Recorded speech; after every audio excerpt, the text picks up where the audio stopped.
Hello and welcome to Kalam Podcast, recording from Ramallah on the occupied West Bank in Palestine.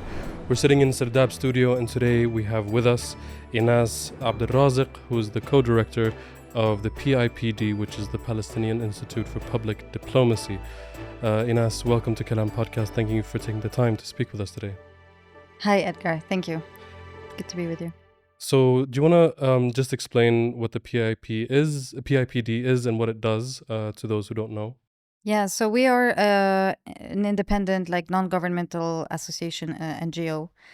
What we're mainly focusing on is basically trying to build up citizens' diplomacy. So, building Palestinian international impact towards liberation. So our main mission is obviously we're looking at decolonizing Palestine and liberation. And we think that we need to strengthen basically our advocacy and lobbying capacity internationally. And you also have a presence on social media, but there you're not called PIPD, in case people would like to follow you. Yes, we are called Rabit on social media. And we decided to, give that name because I think PIPD sounds very institutional. Many people also were asking us if we're related to the PA, which we're not. So Right. I think Rabit is more also, it really is about our identity to connect, network, and really make these connections meaningful for Palestinians. Yeah. This kind of advocacy work, obviously, it's difficult in any situation, especially when you're representing a non-state actor, which Palestine is. It's not a state that's it's recognized by a few countries, but it's still not. It's an occupied territory. But since 7th of October, I can imagine that the working conditions have changed dramatically. Can you talk a little bit about the challenges that you face? Yeah, obviously we live in, I think, unprecedented times for the Palestinians. We grow up, our generation, learning about our parents and grandparents' exile in 1948 is when my family was expelled from Palestine. I think right now, it's probably even of a worst moment, especially for people in Razek. And what we are doing in terms of, our engagement was relevant before October, is even more relevant after October. So we're all, us as an organization and our partners, operating in emergency mode.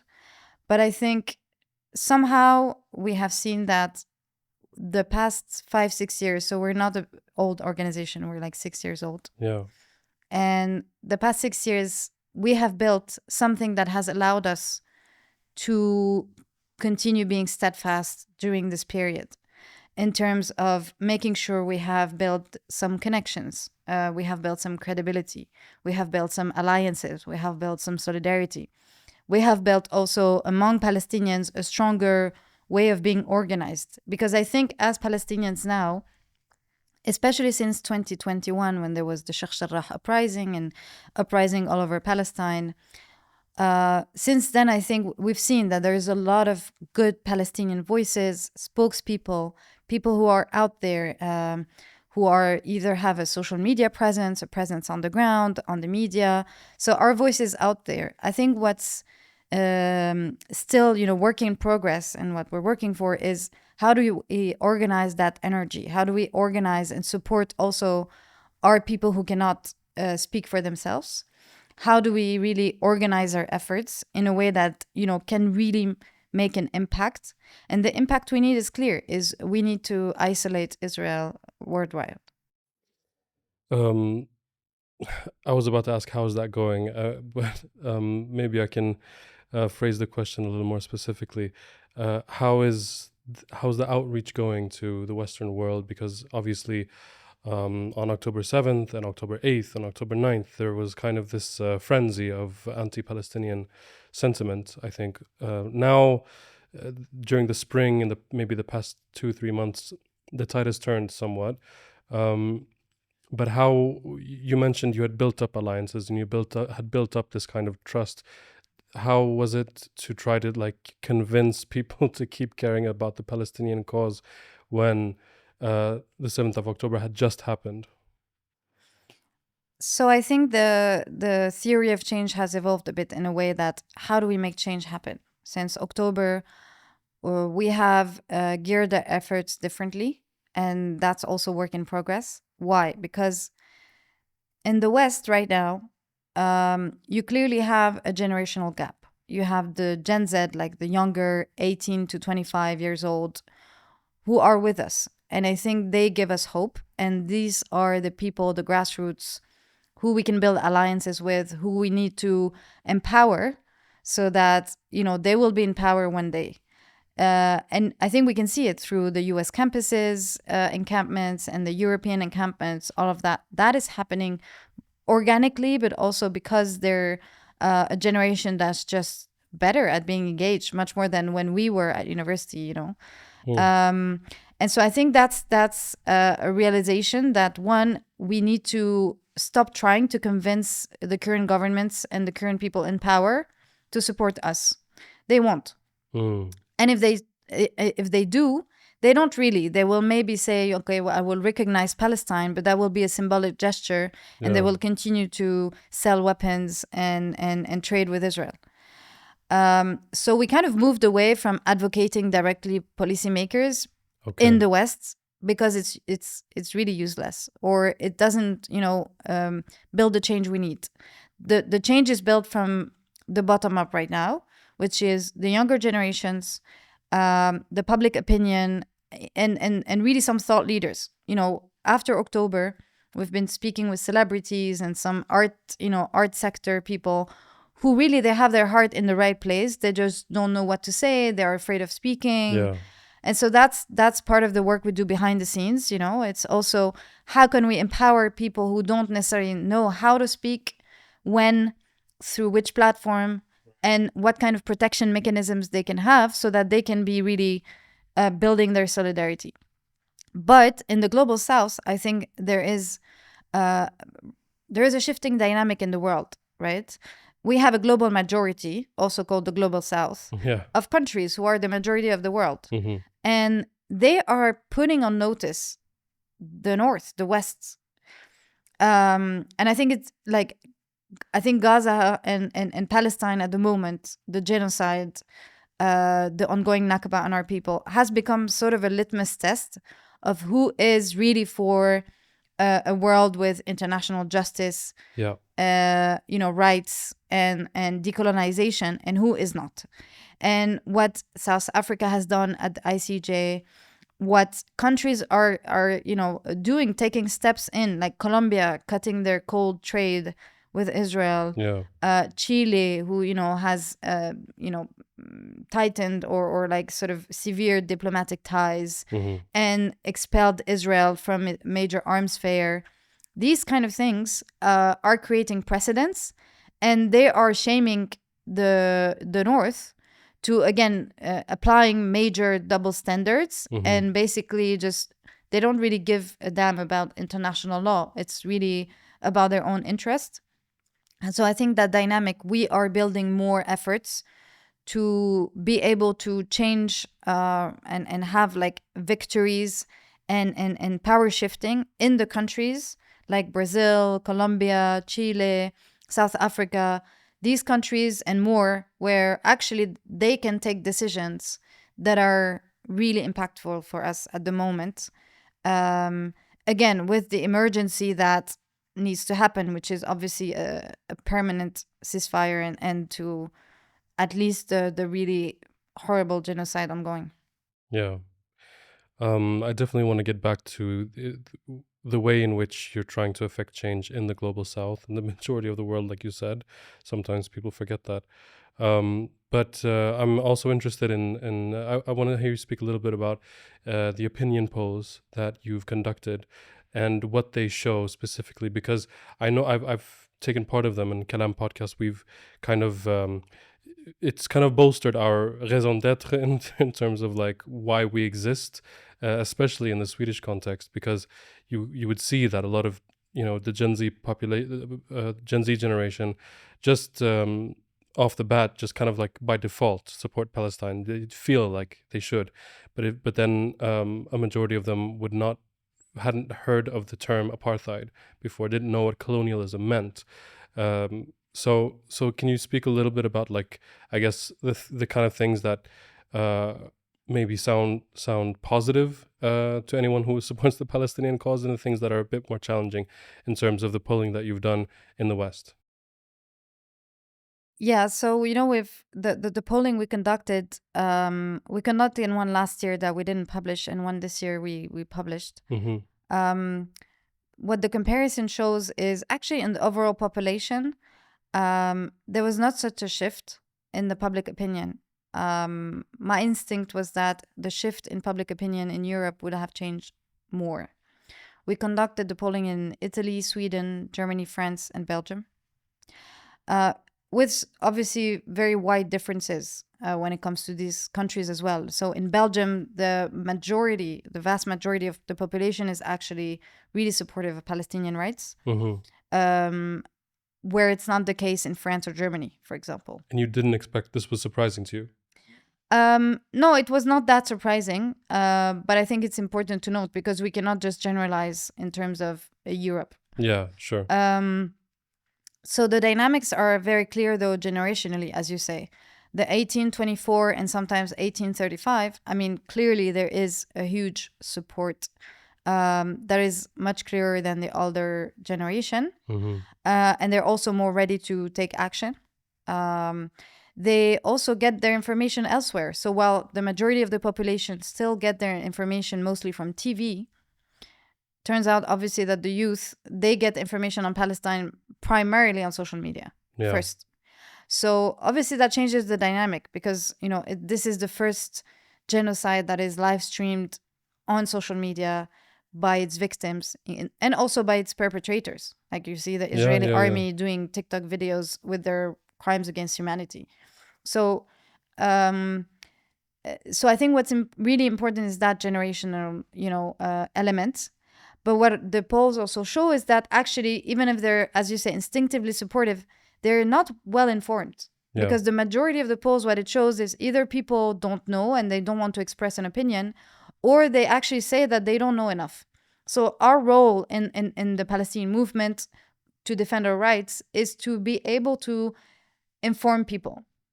And it's not for the lack of content or for the lack, again, of things out there. We've seen, right, that I think Palestine has been brought back on the international map and mainstream in the past month. It doesn't necessarily mean that people feel better informed because they either don't trust the media or there is like news headlines and they're confused by what they're seeing, or they're just seeing suffering and suffering and suffering. That doesn't help them to contextualize. Right. So our role and the role of, obviously a lot of our partners is, as you say, contextualize and make people realize actually the Palestinians, this didn't start October 7. Yeah. We are colonized people.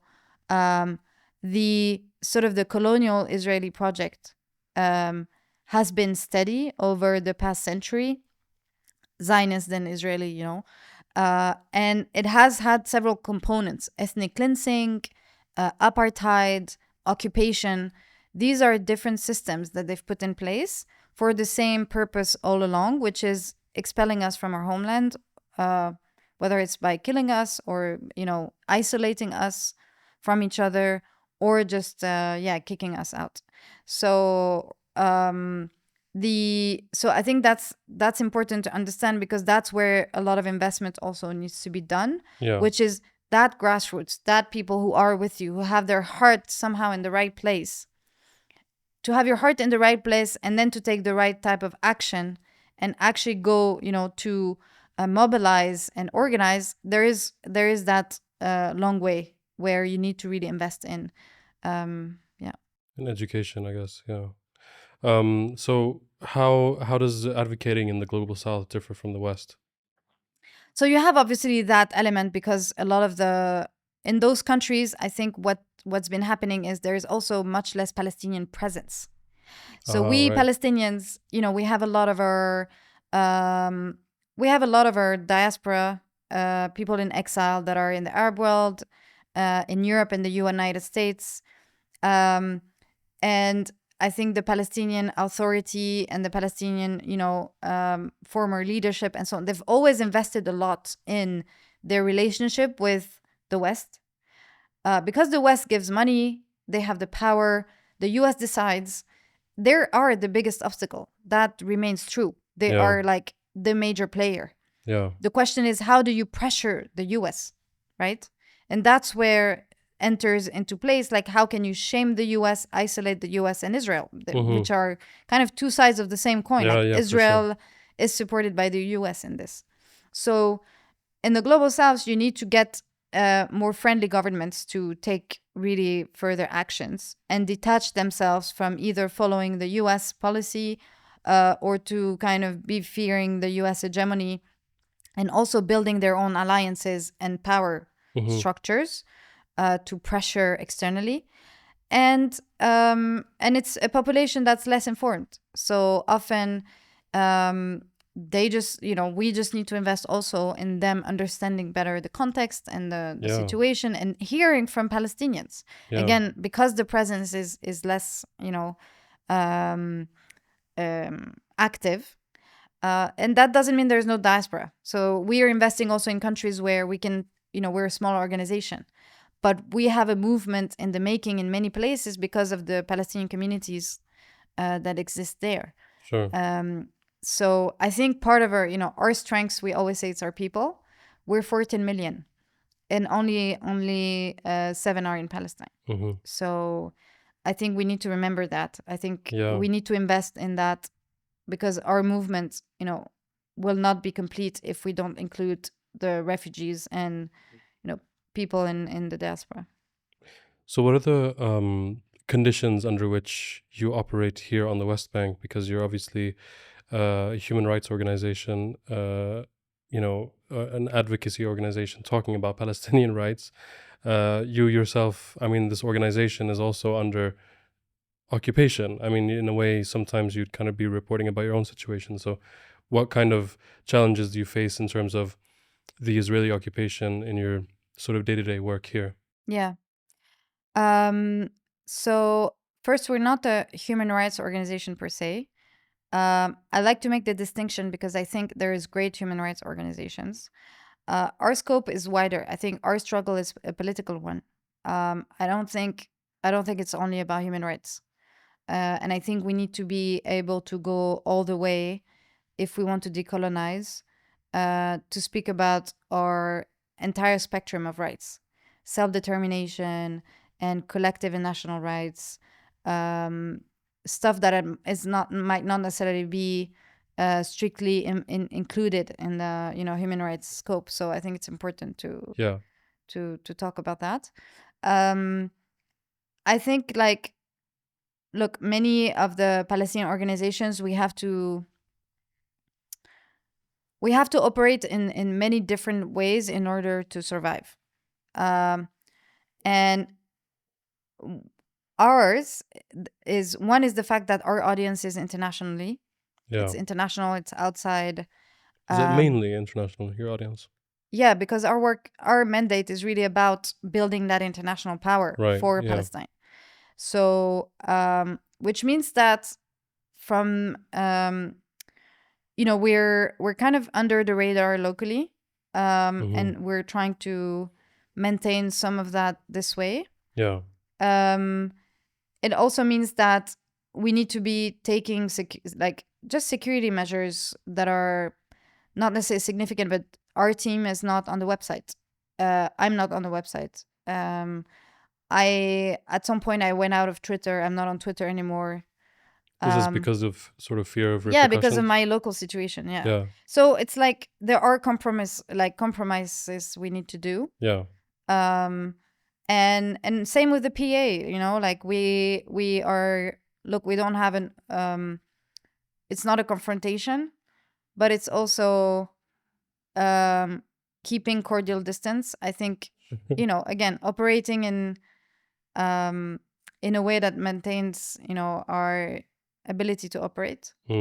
And I think just being professional also helps, making sure we kind of do things by the book when needed, but also hiding in the open is the philosophy. Sometimes we overestimate some of the and I think, look, for example, personally, I have privileges, which means I have a foreign passport.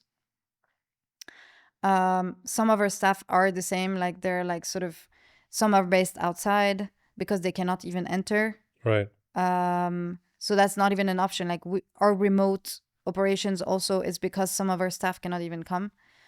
But also others have foreign passports. And I know that for a lot of activists and a lot of spokespeople, that's a layer of protection. Because, you know, if I'm jailed tomorrow, it will be less easy for them to keep me.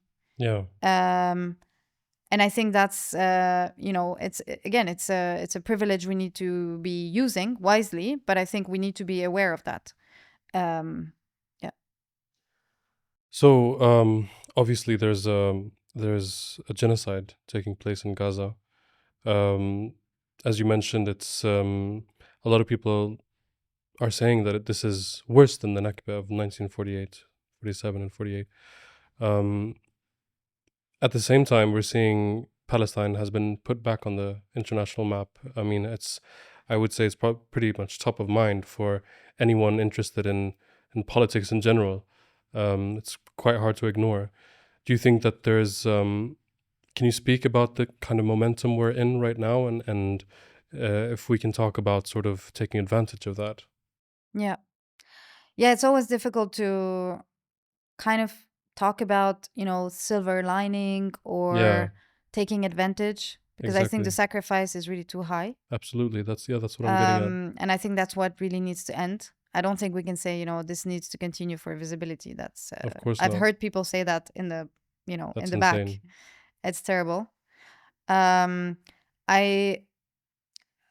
I do think it's our responsibility to make sure that the 40,000 martyrs and the more than 20,000 orphans, they haven't sacrificed for nothing. So we cannot go back to October 6th, which is a big risk. It is a risk that is here. Western diplomacies and chancelleries and governments, you know, they're resurfacing the two-state solution and the Middle East peace process. Very empty sort of mantras and sort of slogans that have zero meaning on the ground. Like, Completely. our people is being exterminated. There is a genocide. And you talk to me, really, I was told by diplomats, you know, I think we're closer than ever to the two-state solution, to a state of Palestine. I mean, you know, while our people, like, where Gaza is being completely destroyed. Yeah. So I think we need to push back against that, because I think that we've seen, in a way, we haven't seen the situation now, but politically we've seen that before, where you would have in 2009 and 2014 terrible like bombings on Razek, and also 2021 with uprising. And every time we're like, we cannot go, we must move forward. You know, we must reframe. Yeah. We must, the struggle must center our rights from the river to the sea, and we must liberate ourselves. And I think make that understand politically, right? What does that mean?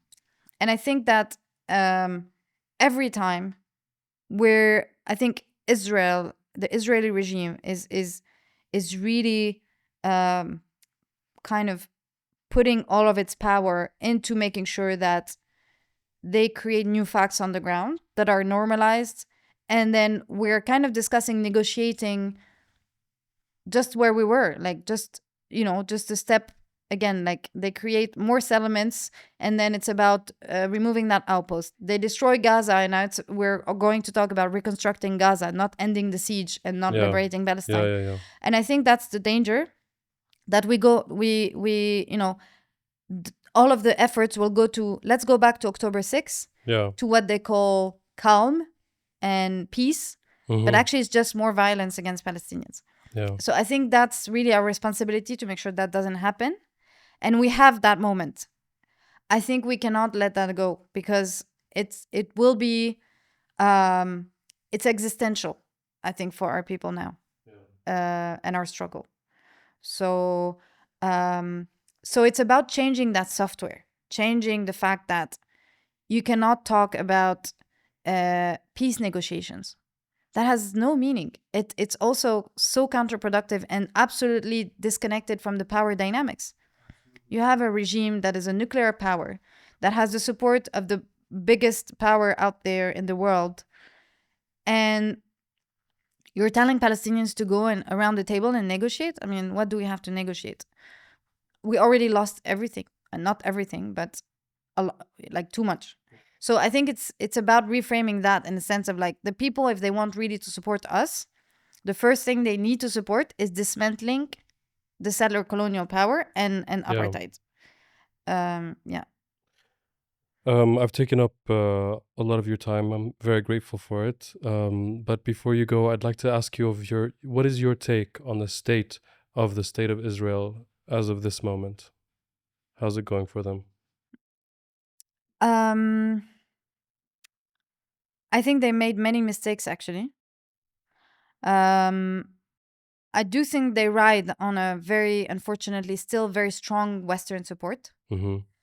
That is based on different things, right? Historical guilt, inability to even look at their colonial past themselves, and so on. Islamophobia, all of that. But also, I think that's the moment we are in where I think the cracks are here. This moment has really pushed some of the cracks, and we need to widen those cracks. In showing, for example, how I think the myth that Israel is a democracy, the only democracy in the Middle East, all of that is really crumbling, has crumbled. But it's not, we shouldn't take that for granted. Mm-hmm. Again, we need to continue pushing. Yeah. We need to continue to show that their entire project is based on racism, right? We need to continue to show that they're just lying, that the entire regime is based on lies and deceits and using all kinds of tactics to maintain this racist system in place. Yeah. And I think we have that moment. I don't think the change will come first from Israeli society. Okay. I think a lot of people ask us, why don't you talk to, why don't you actually address Israeli society? Yeah.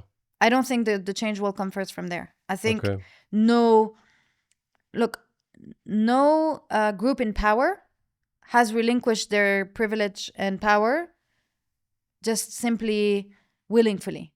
Black people had to fight against white people in the US and in South Africa to end the at least legal discrimination and so on. The white people were not like, oh yes, sure, okay, I understand you now. It was because there was a power confrontation. The same with men and women. Women didn't get the right to vote, or I don't know, the right to be independent and open a bank account just because men suddenly woke up one day and like, I know you're right, I listen to you now. Didn't happen like that. At least not as a collective. They had to struggle. They had to fight. They had to go in the street. They had to, create barricades and all of that. They had to revolution. Absolutely, right? So I think it's important to understand that. In order to understand that the change will not first happen from a shift in the Israeli society that will wake up and suddenly realize that they are a racist system. Yeah. Well, Inès, Razek, co-director of the Palestinian Institute for Public Diplomacy, thank you so much for taking the time to speak with us today at Kalam Podcast. Thank you. Thank you for inviting me. Appreciate it.